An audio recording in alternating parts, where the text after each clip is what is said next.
Sa ngayon daw ay sure na itong si Chavit Singson na malapit na nilang mapaalis sa pwesto si PBBM.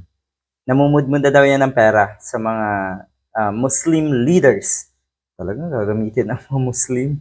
Oh, bakit po? Hindi niyo ba kaya yung mga yung mga matitino nating kababayan? Ang kaya niyo lang kasi yung mga nabudol na, mga utu-utu na, yung mga diehard, yun na lang eh. At yung mga yan ay siguradong kakagat sa pera.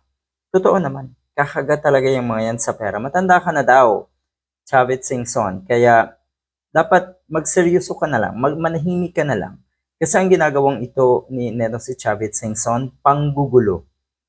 At hindi daw malayo na ito ay sumunod doon sa kamakailan ay inaresto na dating general na si Pokis. Pokis ba yun?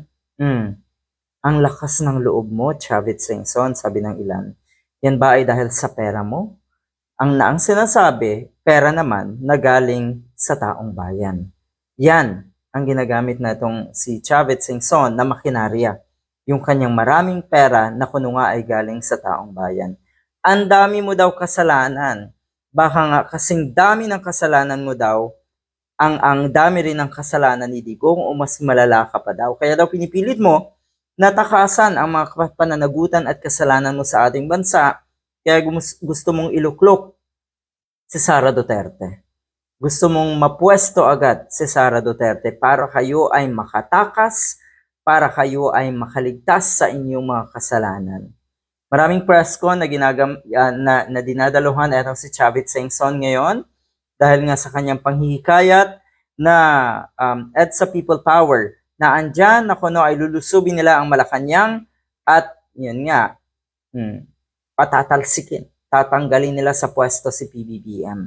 Mukhang may susunod talaga doon sa kamakailan nga ay naaresto dahil sa inciting to sedition na dating general na si Pokis. Kung ito'y mangyari, sa tingin ko mas maraming kababayan natin ang matutuwa dahil ang totoo niyan, sa tingin ko pera-pera lang yan, wala naman talagang totoong pakialam sa inyo. Mr. Chavit Singson ng mga DDS.